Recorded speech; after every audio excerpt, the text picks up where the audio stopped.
제가 서대문연구소 역사관에서 오랫동안 근무를 했고요. 그래서 뭐 재작년부터 우리 권영군 대표님하고 우리 도산 아카데미 함께 했고요. 몇 번 오신 선생님들 계시겠지만 이 서대문연구소가 이 독립운동사에 있어서 매우 중요한 입지를 차지하고 있습니다. 그리고 현재는 제가 아까 겸직을 하신다고 했는데 겸직은 안 하고 있고요. 네, 제가 미리 사전에 말씀을 드렸어야 되는데 지금 대전의 충남대학교의 국사학과의 교수로 재직을 하고 있습니다. 자리를 좀 최근에 옮기게 되었습니다. 제가 서대문연구소에 근무하면서 뭐 독립운동가 그리고 감옥의 이야기 이런 것들을 전공했기 때문에 아마 계속 우리 도산 아카데미하고 이어갈 수 있을 것 같습니다. 자, 오늘 그 페이퍼도 나눠드렸지만 주로 이제 화면을 보시면서 저와 말씀을 나누면 될 것 같고요. 저에게 주어진 시간은 7시 몇 분일까요? 50분 정도까지 우리 네, 20분, 50분 정도까지 저랑 이야기하고 한 10분 쉬었다가 정병국 장관님하고 함께 하겠습니다. 자, 제가 오늘 이게 리더십 과정이기 때문에 사실은 결론에 이제 제가 다시 한번 정리를 해 드리겠지만 항상 시간에 쫓겨서 결론에서 잘 이야기를 하지 못해서 미리 좀 말씀을 드리겠습니다.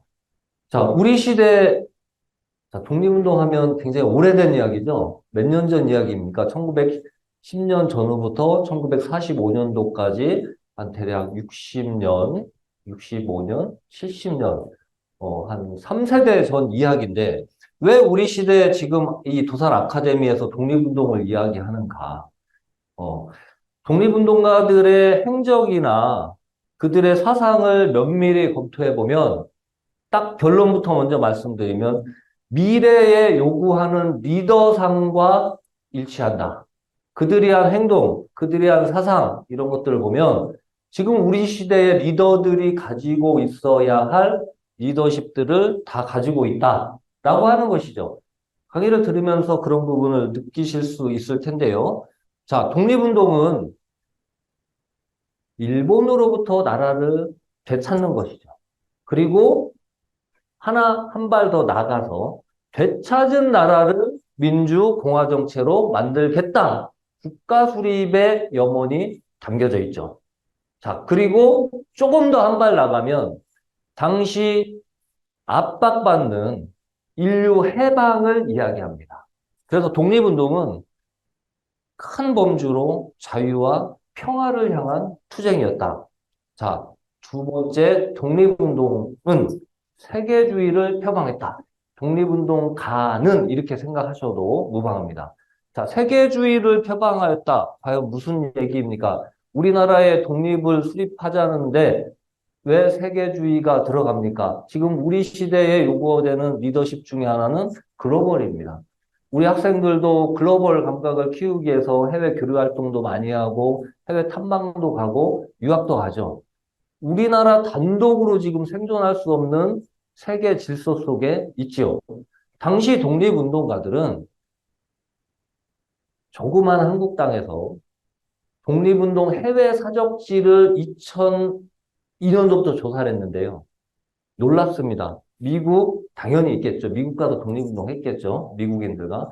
유럽 당연히 있습니다. 네덜란드, 프랑스, 영국 당연히 있죠. 어디까지 있느냐? 멕시코, 큐바 지역까지 가서 거기에서 그들과 연합해서 독립운동을 합니다. 중국은 말할 것도 없고 일본 적국 내부에서도 독립운동을 활발히 펼치죠. 조선 유학생 단체 또 여러분들 잘 아시는 1932년도 1월 달에 이봉창 의사의 의거, 일본 왕궁, 교구에 가보셨죠? 도쿄의 왕궁 앞에서 장렬하게 폭탄을 투척합니다. 그 사이사이에 많은 외국인들이 우리나라의 독립운동을 함께 하고요. 우리는 그 외국인들에게 우리의 독립을 위해서 외교론도 할 뿐만 아니라 같이 연합해서 싸우는 운동을 하고 있습니다. 글로벌하게 싸웠다라고 하는 것이죠.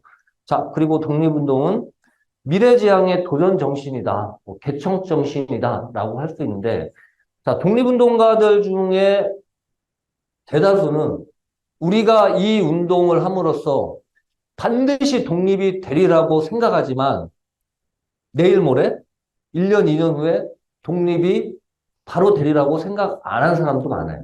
즉, 무슨 얘기냐. 미래 후대 세대를 위해서 내가 지금 당장 독립의 현실을 보지 못하더라도 독립운동에 투신해야만 미래 세대의 독립을 되찾아 준다라고 하는 상당히 미래의 지향적인 이야기들을 하고 있어요. 만약 그들이, 아유, 뭐, 내 생애는 뭐 독립이 안 될 텐데 뭐, 운동 뭐하러 해? 라고 했다라고 하면 우리나라의 독립은 더 늦추어졌겠죠. 그리고 독립이 됐다 하더라도 1948년 8월 15일 날 정부를 수립했는데 그 정부 수립은 더 늦어졌겠죠. 예를 들어서 1943년도에 이집트 카이로에서 누가 만나죠? 루즈벨트 미국에, 처칠 영국에, 장제스 중국에 세 사람이 만나서 회담을 합니다. 그 회담의 내용인 즉슨 내륙으로 들어오는 그리고 유럽으로 들어오려고 하는 일본과 맞서서 싸워달라라고 하는 회의가 되겠죠. 거기에서 장개석이 루즈벨트와 처칠을 설득을 해서 한국은 끊임없이 투쟁해서 만약에 이 전쟁이 끝난다면 독립을 보장해줘야 된다라고 이야기를 합니다. 여기에 루즈벨트와 처칠이 설득당해서 인디올커스 적절한 시기라고 우리가 해석을 하는데 적절한 시기에 독립을 보장하겠다. 그러니까 당시에 제국주의로부터 압박받았던, 지배당했던 식민지가 많았겠죠. 우리나라뿐만 아니라 프랑스, 캄보디아, 그리고 아프리카지요. 네. 이런 나라들 중에 연합국 측으로부터 독립을 보장받은 나라는 43년도에 최초로 우리나라밖에 없다라고 하는 것이죠. 미래지향적으로 운동을 했기 때문에 인정을 한 거예요. 특히 대한민국 임시정부에서 장개석과 활발하게 접촉을 하면서 그러한 성과를 얻어냅니다. 우리가 45년도에 해방이 되고 48년도에 정부를 수립한 것이 그냥 물 흐르듯이 흘러간 것이 아니라 바로 이들의 목숨을 담보한 프론티어 정신이 있었기 때문이다. 그래서 지금도 마찬가지죠. 우리 리더들이 가지고 있어야 할 덕목은 몇 가지가 있겠지만, 자, 독립운동가의 리더십을 먼저 보면, 일단 자신을 희생하는 희생정신이 있었다. 윤봉길 의사가 집을 떠나갈 때 자신의 부인에게 떠난다는 얘기를 안 하고 떠납니다.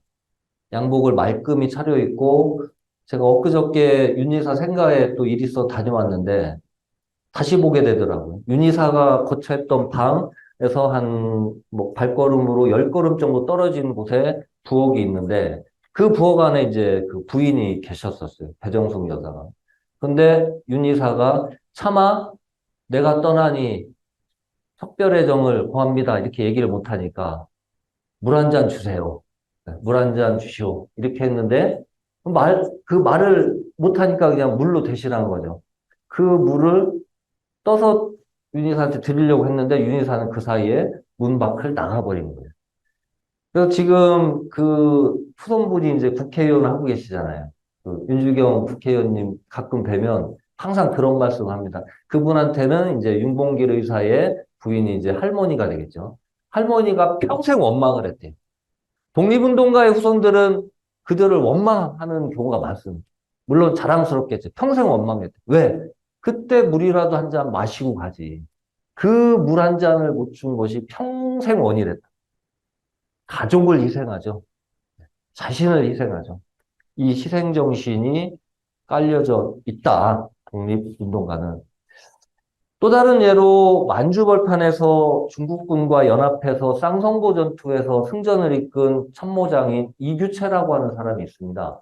경기도 포천 사람인데요. 집을 떠나가서 중국으로 망명을 했는데 그 망명지에서 풍찬 노숙을 하는 거예요. 정말 그 자료를 보면 거지꼴이라는 표현이 나옵니다. 거지같이 생활하는 거예요. 그러니까 독립운동가들이 아, 이래서는 안 되겠다. 그래서 중국 여인에게 빨래도 하고 밥도 해주라고, 좀 속된 말로 이렇게 좀 붙여줍니다. 뭐 그렇게 살다 보니까, 가정을 이루어서 자식을 또 낳게 돼요. 자, 우리가 독립운동가들이 만주벌판 중국에서 하다가 본국에 있는, 한국에 있는 부인을 두고 다시 현지 사람들과 가정을 이루는 경우를 보는데, 저는 이것이 뭐 그들의 도덕적인 문제라고 하기보다는 그 이유체 자료에 보면 그런 얘기가 있습니다. 한국을 떠날 때 나는 거기서 죽는다. 다시는 돌아오지 못한다. 그러니까 이 고향을 떠날 때 독립운동하러 만주로 상해로 다른 곳으로 떠날 때 가족과는 이미 영원한 이별을 생각하고 간 거예요. 어떻게 부인과 자식, 생태 같은 자식을 버리고 가겠습니까? 희생정신. 그리고 네, 박애정신이 있죠. 자신은 희생하더라도 다른 사람들을 널리 포용하는, 물론 이제 사람마다 성격은 다르겠지요. 우리 리더 여러분들도 성격이 좀 다르겠지만, 모든 것을 포용하고 감싸 안을 수 있는 박애정신이 있었다. 대표적으로 1926년도에, 조금 있으면 이제 3년 후에 100주년이 되는데, 60만세 운동이 일어납니다. 다 아시죠? 60만세 운동은. 음, 1919년도 이후에 사회주의와 공산주의 사상이 국내에 널리 퍼지면서 독립운동의 방향으로 사회주의나 공산주의 노선을 택하는 젊은이들, 단체들이 굉장히 늘어나요. 사상적으로 좀 분열을 하게 돼요. 26년도에 사회주의 단체, 공산주의 단체와 그리고 천도교를 중심으로 하는 민족주의 단체가 연합을 합니다. 뭐 지금과 같은 시국에서는 절대 있을 수 없는 일이겠지만 연합을 해요. 서로 인정한다는 거죠. 포용을 한다는 거죠. 1927년도에 좌우 합작단체인 신관회가 탄생을 합니다. 네. 그리고 1945년도 9월 달에 김구를 중심으로 하는 민족주의 계열과 여운형을 중심으로 하는 중도 좌파 계열이 만나서 연합을 하려고 그래요. 근데 안타깝게도 45년 8월 15일 날 패방이 되었죠. 이렇게 포용하는 정신들이 있었다. 마지막이 제일 중요한데, 독립운동가들은 개개인을 다룰 때 누구나 권리를 지닌 인간으로 취급했다. 평등정신이 있었다. 이게 왜 중요하냐면, 우리나라가 신분제가 철폐된 게 법적으로는 1894년도 갑오 경장 때입니다. 그런데 실제로 일제강점기 때 제가 이따 카드를 보여드릴 텐데, 그 범죄자 카드입니다. 이른바. 카드를 보면 양반, 평민 구분이 돼 있어요. 그러니까 실제 사람들의 실생활이나 의식 속에는 일제강점기에도 양반, 평민이 분명히 구별돼 있었다는 얘기죠. 그런데 독립운동가들은 예를 들면 1907년도에 노비, 남의 집 담살이라던, 그래서 담살이라고 하는데 노비인 안규용이라는 사람이 전라도 고성에서 의병장이 돼서 의병을 규합해서 전투를 합니다. 있을 수 없는 일이에요. 전통적인 사회에서는. 1907년도임에도 불구하고. 그리고 그 노비 의병장인 안규용 부대가 양반 의병장 부대인 신남일 부대와 연합전선을 구축하려고 해요. 그 당시 관념으로는 이래야 돼요. 어디 있는 노비등을 쉽게 이렇게 해야 된다. 양반이. 그래서 독립운동가들은 평등정신이 포함되어 있다. 우리가 지금 한참 뭐 언론계에서 하도 다뤄가지고 이제 우리 국민들이 홍범도에 대해서 박사가 됐어요. 아주 긍정적인 효과가 또 있네요. 평민 출신입니다. 양반 출신이 아니에요. 그런데 장군으로 모시고 따르잖아요. 그래서 독립운동가들은 평등정신이 있다. 자, 이것을 좀 풀어나가면, 예, 이런 정신들이 있다. 그리고 앞으로의, 우리 리더들도 반드시 이런 정신 속에서 조직을 이끌거나, 사람을 포용하거나, 그리고 인간을 대할 때 분명히 이런 정신 속에서 해야 된다라고 하는 것이죠.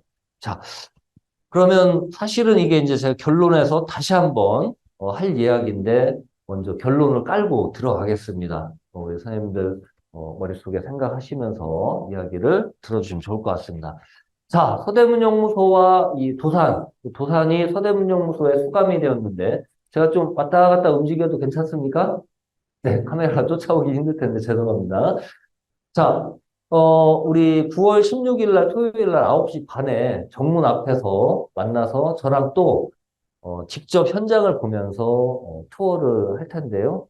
사전 지식으로 몇 가지 말씀드리면 1908년도에 경성 감옥이라는 이름으로 이러한 형태로 만들어집니다. 자, 이 경성 감옥이 만들어지는 배경에는 역시 1905년 을사드약, 1907년 이른바 정미 7조약이 체결되면서 사법권을 빼앗깁니다. 일본인 관리가 사법을 장악을 하죠.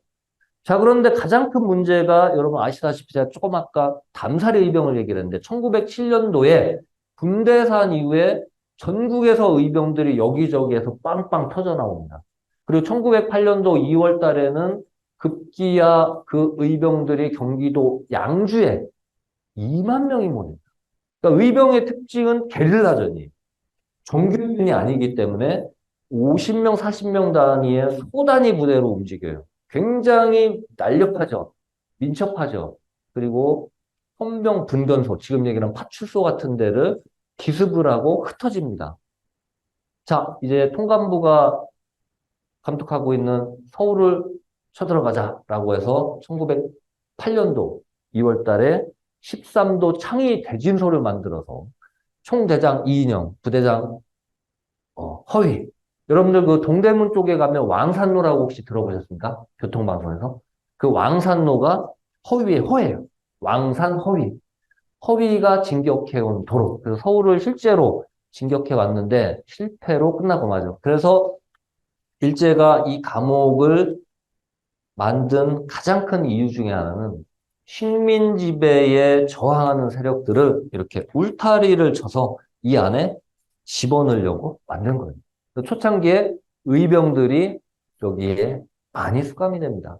전통시대 감옥과 무슨 차이가 있느냐? 이걸 근대 감옥이라고 제가 표현했는데, 전통시대 감옥은 우리 선생님들 그 사극이나 이런 데 통해서 보시면 어떻습니까? 잠깐 임시로 있다가 형량이 정해지면 당시에는 유배형이 가장 많이 쓰였기 때문에 각지로 가죠. 그래서 임시시설인데 일제가 만들어 놓은 이 감옥은 울타리를 친 견고한 시설이고 이 안에 들어가면 못 나올 수도 있다. 죽을 수도 있다라고 하는 공포감이 대한제국기니까요. 대한제국기 우리 한국인들에게 사로잡히게 합니다.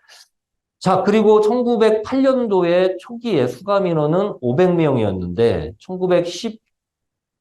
1918년도 500명 서대문영무소 전국감옥 점점 늘어납니다. 19년도에 급기야 수감 인원이 3,000명까지 늘어나요. 정확히 3,075명이고요. 전국의 감옥도 점점 늘어나서 19년도에 초기에 2,000여 명이었다가 1919년도에 15,176명으로 늘어나는데 여기에는 물론 일반 범죄자도 있죠. 그러나 이 감옥의 개소 이유가 일제 식민 지배에 저항하는 사람들의 수감이라는 이유가 있기 때문에 여기에는 분명히 독립운동의 증가 현상이 있었고 일제의 탄압이 있었다라고 볼 수 있습니다. 자, 그리고 1919년 이후에 이렇게 변모를 하죠. 아까 모습과 사뭇 다른데 1915년도부터 감옥을 확장하기 시작해서 계속 증축해 나갑니다. 이 이야기의 이면에는 수감자가 늘었다는 이야기인데 수감자가 늘었다는 이야기는 이 감옥을 설치한 목적, 식민 지배에 반대하는 사람들이 늘었다, 줄었다, 늘었다라는 거예요. 독립운동이 더욱 거세어졌다라는 것을 볼 수가 있습니다. 자, 여기 이 사진은 쉽게 볼 수 없는 사진인데 그 서대문영소 2층의 모습입니다. 2층에서 1920년대 중반의 사진으로 추정이 되고요. 여기가 이제 감옥입니다. 그리고 여기 이 사람이 일본인 교도관이 되겠죠. 자, 몇몇 사람을 이제 소개해드리고 안차호 선생님도 소개해드리겠습니다. 자, 이분은 다 아시죠? 만해 한용운인데요. 1919년 3.1운동 기에 오후 2시 태화관에 모여서 독립선언서를 낭독하고 스스로 이제 전화 걸어서 민족 대표들이 남산 밑에 경무총감부가 있었습니다. 왜냐하면 1910년대는 무단 통치기라고 해서 헌병이 곧 경찰이었거든요. 남산에 헌병대가 있었어요. 그러니까 거기가 곧 경무총감부. 거기 끌려가서 조사받고 서대문영무소에 와서 사진을 이렇게 찍은 건데요. 우리 리더 여러분 여기 만해 선생의 눈빛을 잠깐 바라봐 주시기 바라겠습니다. 한 3초간 눈싸움 한번 해볼까요? 네, 절대 이길 수 없는 강렬한 눈빛을 앞쪽에 있는 사람들을 향해서 쏘아붙이는데요. 앞쪽에는 분명히 일제 헌병이나 경찰, 교도관들이 있었겠죠. 이 눈빛이 의미하는 의미하는 바를 우리 리더 여러분 잘 생각하시면 좋을 것 같습니다. 이런 사진이 뭐냐면 바로 범죄자 카드 이른바. 제가 명명한 것은 수형 기록 카드, 수형사항을 기록한 카드. 앞면에 사진이 있고요. 지금 얘기로 하면 이른바 머그샷입니다. 뒷면에 이분의 본적, 생년, 형량 이런 것들이 적혀져 있습니다. 제가 많은 분들의 이 수용 기록 카드 한 지금 6천여 장 남아 있는데 다 봤는데요.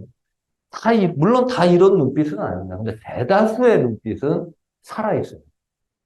이 사람 지금 식민지기 조선 총독부 지배 체제 하에서 보면 그들의 입장에서 보면 아주 중대한 범죄를 저질렀음에도 불구하고 그 눈빛에 어느 하나 부끄러움이나 아니면 뉘우침이나 후회함이 보이지 않는다라는 것이죠. 이 사람도 독립운동가 리더였죠. 리더들은 그러한 강인한 정신도 필요로 하는 것 같습니다. 10년 후입니다. 1929년도에 광주에서 광주항일 학생운동이 일어나고 이것을 서울에서 지지하기 위한 운동을 펼치다가 다시 한번 수감이 됩니다. 이때는 젊었을 때고 10년 후기 때문에 이 모습에서는 완숙한 모습이 이제 보이죠. 보시면 약간 입모양이 살짝 뭐랄까요? 비웃는 듯한 정확히는 알 수 없으나 그리고 이 손은 여기 표현이 잘 안 되지만 이렇게 팔짱을 끼고 있는 모습.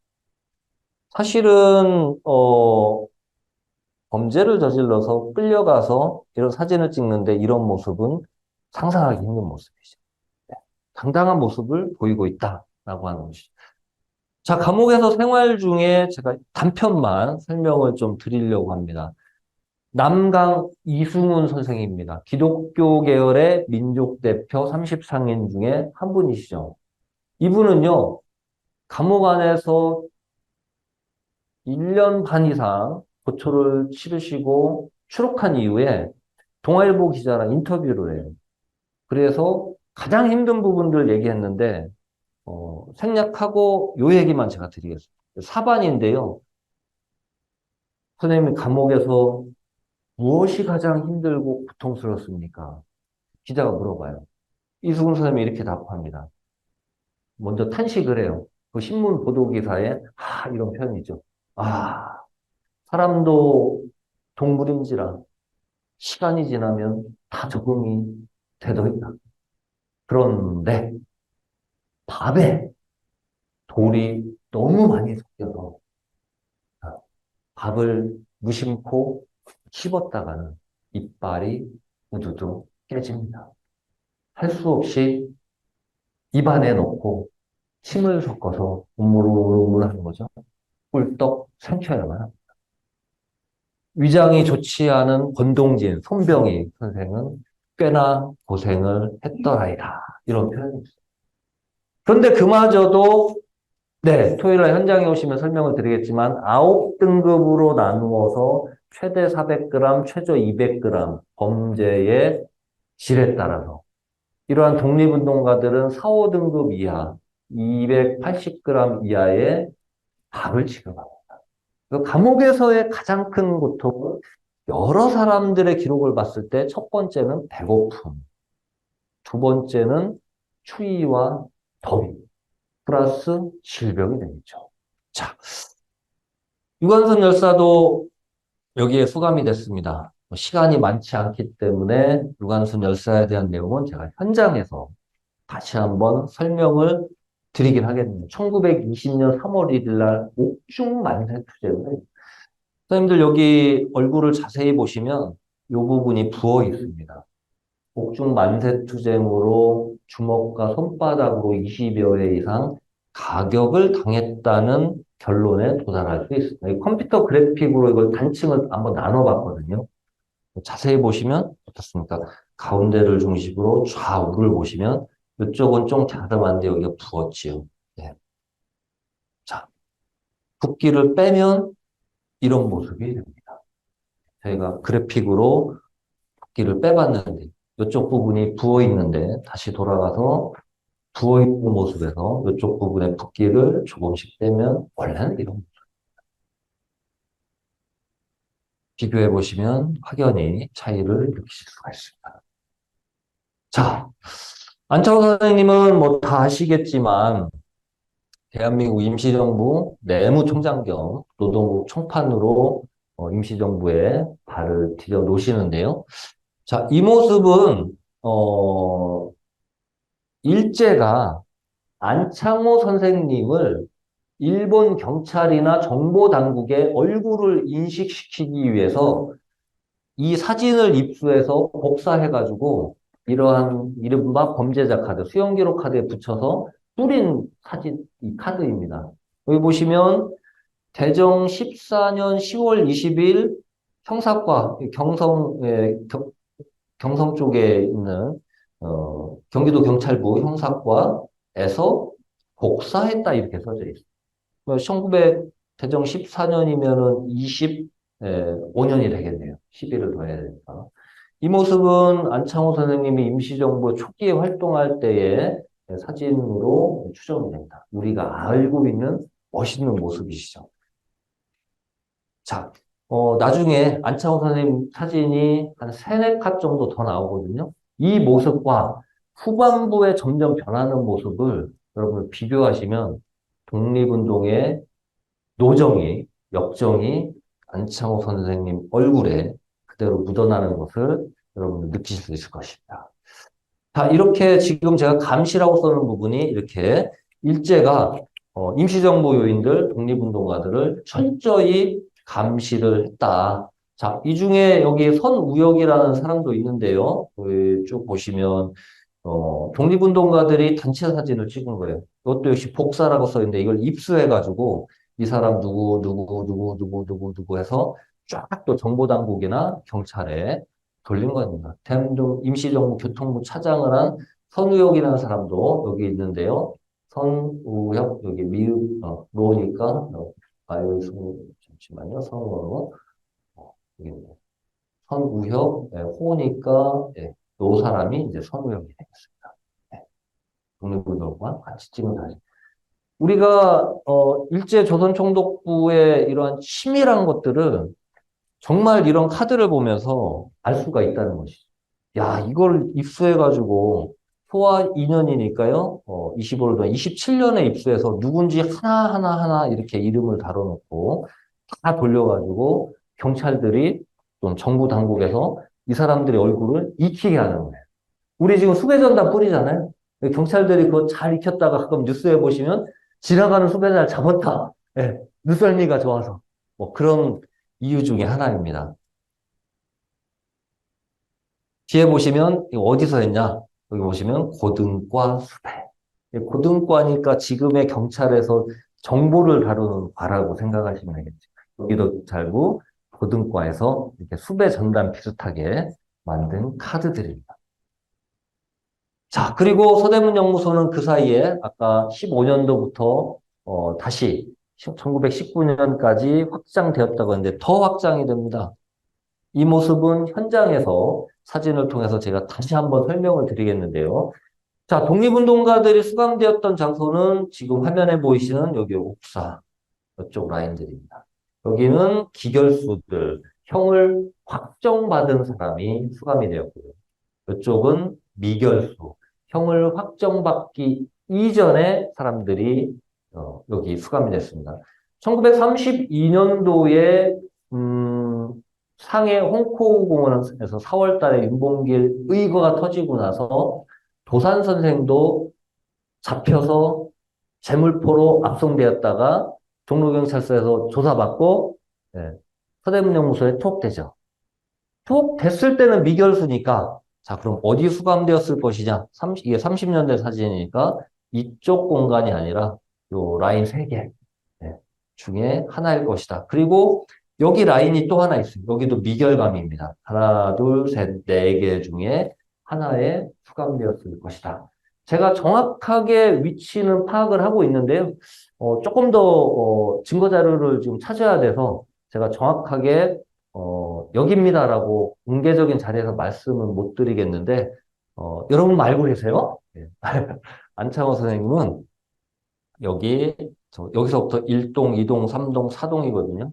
특별감 4동에 수감이 되었을 것으로 추정이 됩니다. 그 호실까지 제가 나온 자료를 봤는데 증거 자료는 조금 더 찾아야 돼서 호실은 나중에 제가 명확해지면 말씀을 드리겠습니다. 왜냐하면 역사는 자료로 이야기하는 거거든요. 그 자료를 가지고 이야기하고 현재의 관점으로 해석하는 거기 때문에 제가 뭐 틀린 얘기를 하면 안 되기 때문에 다만 정확한 것은 요 건물에 안창호 선생님이 수감되었는데 그때 같이 수감되었던 사람에 김정년이라는 사람이 있는데 그 사람의 기록에 여기 호실에 대한 기록이 나옵니다. 이따가 한번 보여드릴게요. 자, 아까 안창호 선생님 사진 보셨죠? 이분 누굽니까? 예, 제가 써놨죠.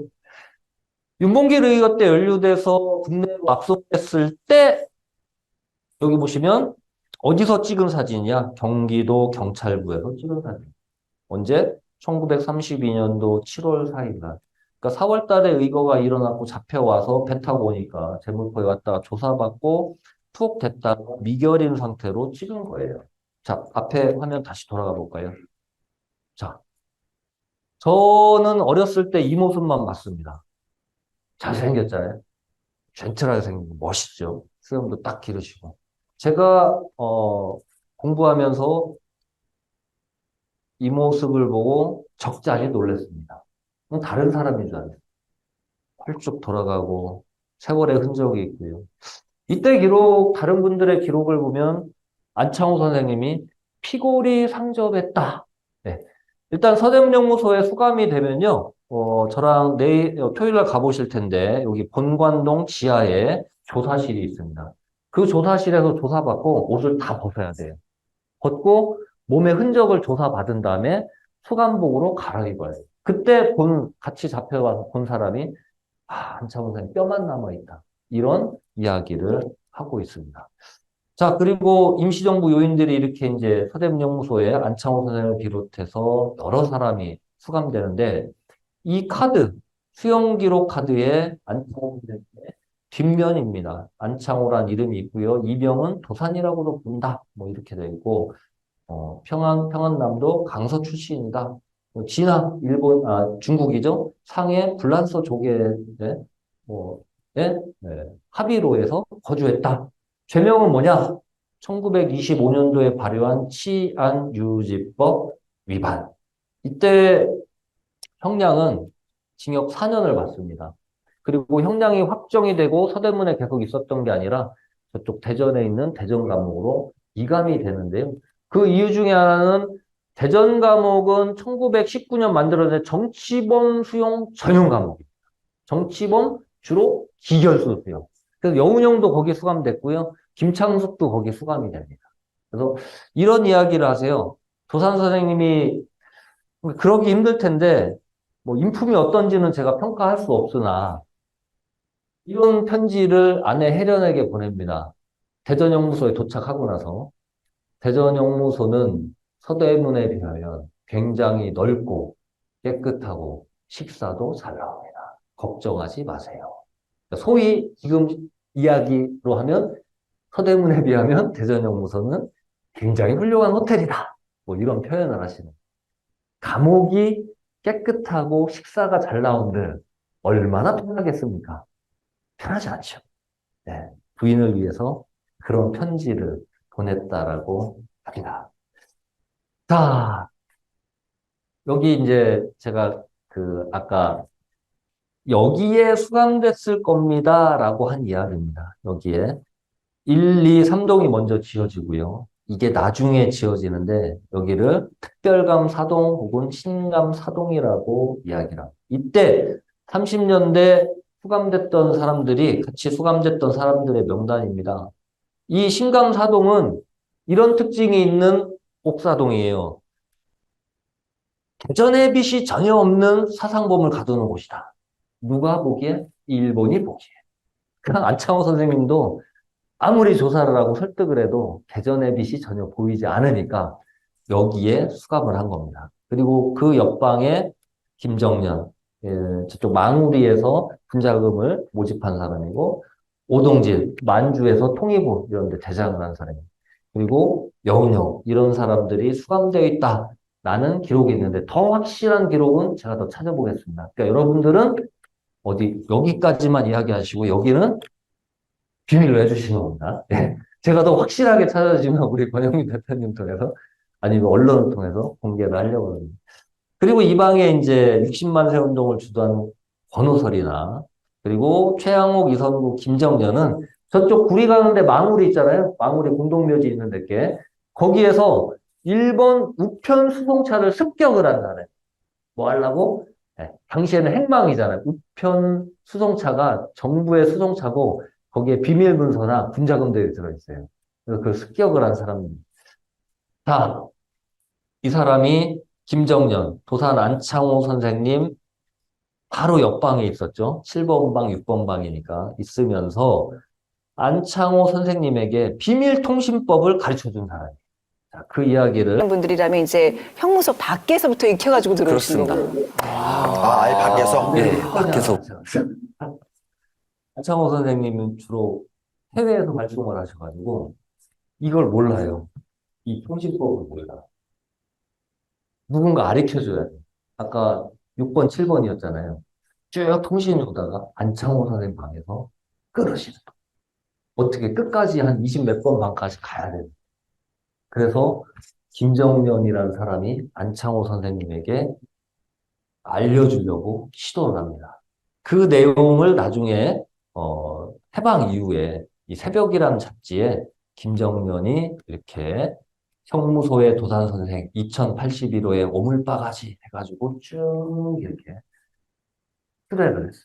왜 오물바가지냐? 시간이 없어 영상이 있는데 제가 설명을 드리면 감방과 감방 사이에 전구 우리 선생님들 예전에 시골 사신 분들 계실지 모르겠는데 방 사이에 뚫어놓고 형광등을 하나로 이렇게 비췄죠. 그래서 그 사이에 전구가 들어있습니다. 양쪽 방을 비출 수 있도록. 여기 밑에 감방 안에 화장실이었거든요. 똥통이 있거든요. 똥통을 놓고 이렇게 올라가가지고 간수의 감시를 해야 된다.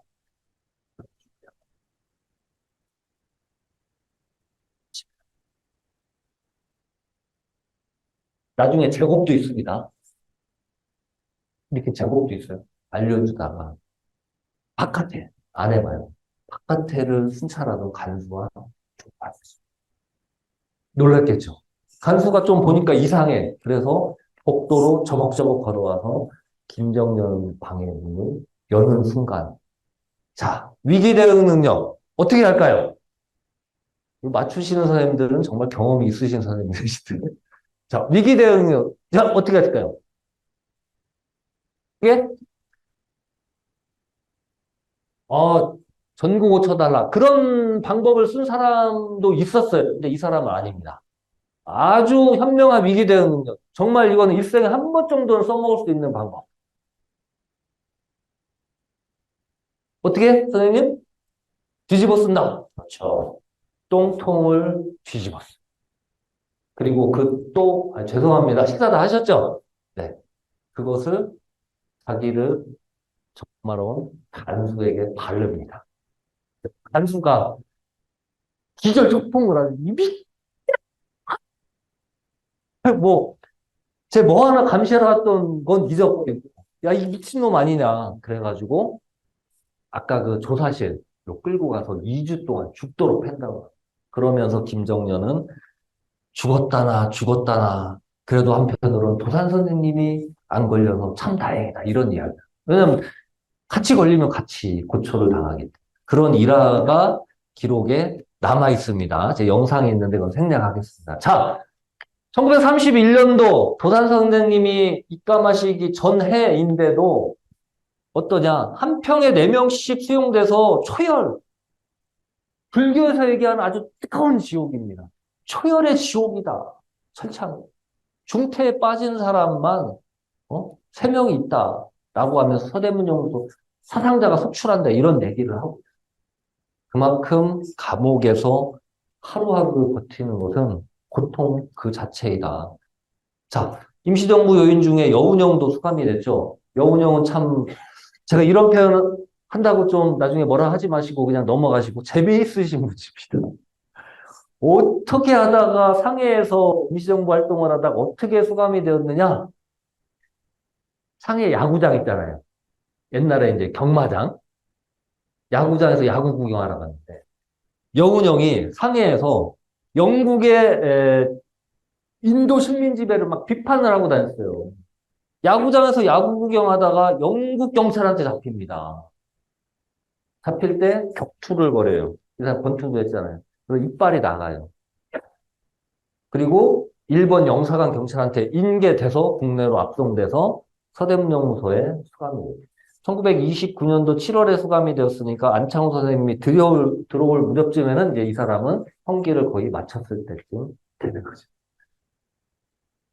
네, 잡혔어 미결수의 모습이고 이제 기결수의 모습입니다.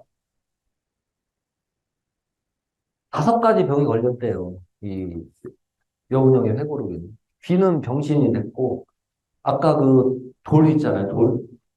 이승훈 선생이 얘기한 대로 무심코 밥을 먹다가 이빨이 깨졌고 어느 날 신경통이 일어나면서 다음날 일어나 보니까 머리가 다 하얘집니다. 여운형이 원래 백발이 아니었던 것을 알고. 그리고 감옥에서 가장 많이 힘들어했던 것 중에 하나는 치질입니다. 음식에 기름기가 하나도 없어요. 그래서 여운형 같은 경우에는 의사가 3번인가 방문해서 수술 같은 걸 하기도 했더라고요. 자, 시간이 벌써 쭉쭉 가는데요. 자, 안창호 선생님이 판결을 받고 대전형무소로 33년 3월 28일 날 이감을 하고요. 이렇게 얘기를 한 거예요. 제가 아까 말씀드린 바와 같이 처소가 정화하고 깨끗하고 의복과 음식이 실수합니다. 아주 좋습니다. 나도 수도원에 들어온다는 느낌을 갖게 합니다. 경성에 비하여 많이 좋습니다. 식욕도 증가했습니다. 그래서 매우 부인에게 안심시키는 그런 편지글을 보냅니다. 여기는 이제 안창호 선생님이 수감되었던 대전 형무소의 내부 감방의 모습인데 어느 곳에 수감됐는지는 여기는 전혀 모르겠습니다. 네, 또 이제 그 아내 혜련에게 보내는 대전 형무소에서 참 따뜻한 남편이었던 것 같아요. 편지글 끝에 당신의 남편, 앞에는 나의 사랑하는 아내 혜련. 우리 선생님들, 우리 사모님들한테 이런 따뜻한 편지글 보내본 적 있으십니까? 없지요? 저도 없습니다. 제가 매번 이야기할 때 선생님들 한번 꼭 보내십시오 이렇게 하는데 저 역시 한 번도 못 보내봤네. 결혼 이후에는. 근데 제가 최근에 이제 그 대전으로 내려가면서 집을 정리하다가 연애 시절 때 제 애기 엄마한테 보낸 제 편지를 봤어요. 우리 애기 엄마가 안 버리고 있더라고요. 아, 얼마나 얼굴이 화끈하던지. 자, 35년도 2월 달에 출옥했을 때, 여운형 선생이 이 대전 형무소로 마중을 나왔던 모습을 볼 수 있습니다. 이 서대문 형무소에 여기 아까 사진과 다른데 이 부분까지 있었다가 35년도에 사상범 전용 감옥인 이 부분이 늘어납니다. 지금 현장에 토요일 날 가셔서 여기 지금 발굴하고 있는데 제가 위치 설명을 드릴 텐데요. 왜 여기를 설명드리냐면 안창호 선생님이 37년도에 또 수감이 되죠. 자, 다른 분들은 제가 좀 생략을 하겠습니다. 자, 안창호 선생님 사진 제가 첫 번째 임시정부 활동할 때, 두 번째 윤봉계를 연루됐을 때, 세 번째 사진. 이것은 37년도 11월 10일 날 서대문형무소 찍은 건데, 동호회 활동으로 또 수감됩니다. 동료체에서 조사받다가 11월 달에 서대문용소 입감되었는데 이 모습은 정말 초로의 노인이 되어 있고 병색이 완연한 모습이 되어버렸네요. 네. 이 안창호 선생님이 37년도에 수감됐던 장소는 바로 사상범 전용 미결감인 이 부치감에 수감이 되었을 것으로 추정됩니다. 그래서 제가 보여드려요. 그래서 저희가 여기 독립운동 미결수들이 많이 수감이 돼서 철거됐던 것을 다시 복원하려고 현재는 발굴을 하고 있습니다. 현장에서 볼 수 있습니다. 자, 그리고 나서 병보석으로 풀려나죠. 그럼 아시다시피 다음에 3월 달에 지금의 서울대병원, 경성제국대학병원에서 끝내 안타깝게 서거하고 마십니다. 아마 본인의 몸을 돌봤다라고 하면 대전 감옥에서 추록한 이후에 독립운동을 더 안 했겠죠. 희생정신, 근간에 깔려져 있다. 네, 여기는 이제 경성 형무소고요. 시간이 많이 없기 때문에 사진만 보고 넘어가겠습니다. 만주벌의 호랑이라고 불렸던 김동삼도 수감이 되었고, 그리고 통일부 동의부에서 총대장을 한 오동진도 수감이 되었고요. 그리고 이렇게 만주벌판에서 무장투쟁을 했던 이규채라는 분도 수감이 되었고, 잘 모르시는 분들이 있는 게 자책하시지 마시고 너무 당연합니다. 왜? 우리나라의 독립운동은 지식인이나 사회 고위자들만 한 게 아니고 아주 평범한 사람들이 독립운동을 합니다. 박은식의 한국 독립운동 혈사에서는 3.1운동에 참여한 사람이 200만이 왔다 갔다 한다라고 했어요. 자, 우리가 200만을 어떻게 다 알겠습니까? 우리나라 정부에서 운동가 인정을 받은 사람이 17,500여 명이 돼요. 아주 작은 숫자지만 그분은 우리가 어떻게 다 알겠어요. 모르셔도 상관없지만 이런 기회에 이런 분이 있다라는 정도 아시면 될 것 같습니다. 자, 정리하겠습니다. 시간이 50분이 거의 다 돼가는데요. 약 2분 정도 남은 것 같습니다. 앞에 서두에서 제가 말씀드린 이야기를 다시 한번 정리를 좀 해보겠습니다. 앞에서는 우리 시대 왜 독립운동이냐? 우리 시대 그럼 리더는 자유와 민주를 지향해야 되겠죠. 자유주의, 민주주의를 지향해야 되죠. 독재하시면 안 된다는 말씀입니다. 선생님들 리더라고 해서 여러분들 밑에 혹시라도 사업체를 경영하는 직원이 있다라는 것, 아니면 뭐 밑에 학생이 있다라면 독재하시면 안 된다. 자유와 평화를 지향해야 되겠죠. 세계 지향적이어야 되겠죠. 글로벌 지향적이어야 되겠죠. 한국이 대상이 아니라 이제는 우리는 전 세계를 무대로 뛰어야 된다. 이미 그렇게 하고 있고요. 네. 그리고 세대를 넘나들어서 2세대, 3세대의 뒷날을 봐야 되겠죠. 리더들. 앞서 제가 독립운동가는 자유와 평화를 향한 투쟁이다. 그리고 세계주의다. 미래를 지향하는 도전정신이 있다. 라고 한 것과 지금 우리 리더들이 갖춰야 될 정신이 틀리지 않다라고 하는, 그것을 우리는 독립운동가에서 미래 리더십을 찾을 수 있다는 거예요. 독립운동가 과거의 사람이지만 지금 봐도 지금 이 순간에 내어다 놔도 미래를 이끌어갈 인재로서 손색이 없다. 여러분들이 바로 여러분들 우리 리더분들이 바로 독립운동의 정신을 이어받은 리더로서 역할을 하시기를. 자, 요 이야기는 우리 리더들이 앞으로 갖춰야 될 독립운동가들이 가진 정신은 이렇게 좀 발전을 시켰습니다. 뭔가를 희생한다는 것은 결단을 내린다는, 단호하게. 아픈 손가락을 잘라낼 때도 있죠. 내 피부를 드러낼 때도 있죠. 그리고 만사를 포용한다는 것은 통찰력과 내가 전문성이 있어야 되겠죠. 그리고 평등을 지향한다는 것은 지금 한참 논란이 되고 있는 갑질, 성희롱, 성폭력, 이러한 청렴한 도덕성이 있어야 됩니다. 여러분들 다 갖추셨겠지만, 녹화심에서 우리 시대 리더들이 독립운동가 리더십을 따라줬으면 좋겠다라는 말씀으로 정리를 하겠습니다. 독립운동가들의 역사를 기억하고, 그리고 우리 자신, 우리 리더들의 역사를 새로 만들어 나가시기를 이 자리를 빌어서 기원드리겠습니다. 여기서 마치겠습니다. 고맙습니다.